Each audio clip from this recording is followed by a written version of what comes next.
Realize that loneliness is a feeling, not a fact. When you are feeling lonely, it is because something has triggered a memory of that feeling, not because you are in fact isolated and alone. The brain is designed to pay attention to pain and danger, and that includes painful, scary feelings, therefore loneliness gets our attention.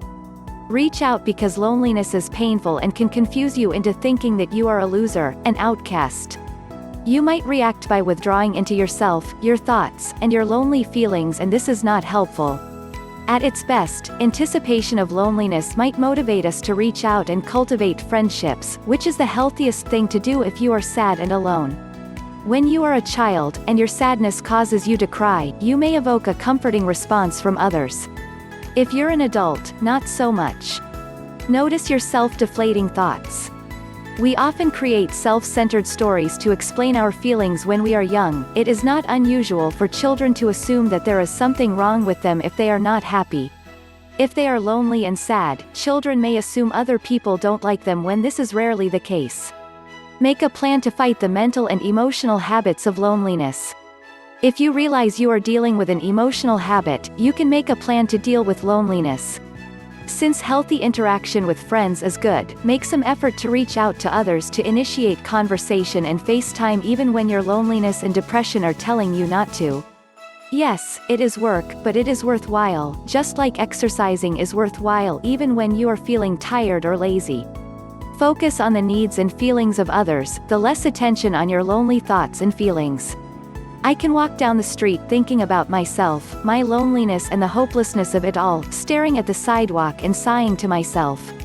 Or I can walk down the street grateful for the diversity of people I get to share the sidewalk with, silently wishing them good health and good fortune, and smiling at each person I meet. The latter is more fun, even though I sometimes have to remind myself to do it on purpose. Find others like you. Nowadays there are more tools than ever before to find out where the knitters, hikers or kiteboarders are congregating so that you can get together with those who share your interests.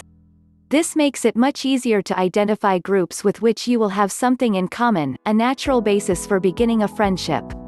Always show up when meeting up with others. You don't have to run for president of the Knitters Society at your first meeting. But you do have to show up.